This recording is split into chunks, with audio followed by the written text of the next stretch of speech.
Hey, what's up guys, it's Acehowler 180 here to bring you another video.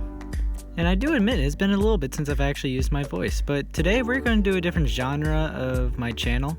This genre was actually recommended to me. Alright, moving on to the point, today we are going to talk about old games with the good and the bad, and as well, I'll just be throwing in a bit of childhood nostalgia into the mix. Now, I had some pretty cool parents, not gonna lie. They grew up with these classic and retro consoles, which is how I got my hands on any of these actually. Now, personally, one of my favorite consoles was the Nintendo 64.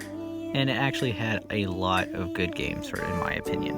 One of my favorites ended up being the first Super Smash Bros. 64 edition. At the time I first played it, I only recognized a few of the characters, but I still loved it. The popular characters, the action-packed intro tied off with the announcer's voice, the bright flashy visual effects, the stages.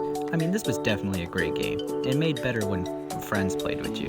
Now, some people don't like this game comparing to later games in the series. It's understandable, but this game started out the series of Smash.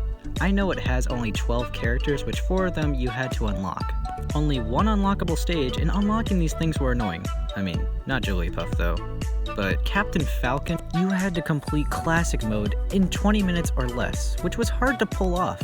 Anyways, I think this game was great. Sure, it had its flaws, but it turned out to start a great franchise that everyone loved. Or at least most people, but you get the point. Moving on. Okay, if I'm talking about the 64, I'm sure many of you saw this coming. Mario 64. Now I know this wasn't the first platformer game, but it was definitely one of the greats. You could do so much whether it was glitches or not. Even though you couldn't fly, it felt like you could go anywhere. Now, I know this is supposed to just be a one-player game, but I like to bring a friend over, hook up 2 controllers, and try to control Mario as one person.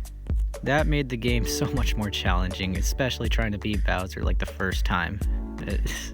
Because you see, you got 2 of you trying to control one character, and you sometimes would want to go right, and sometimes one of you goes left and throws the whole course off.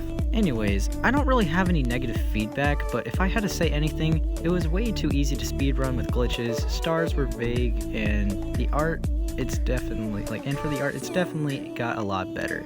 But this game, for this game to exist, when it did, it doing so well is truly impressive.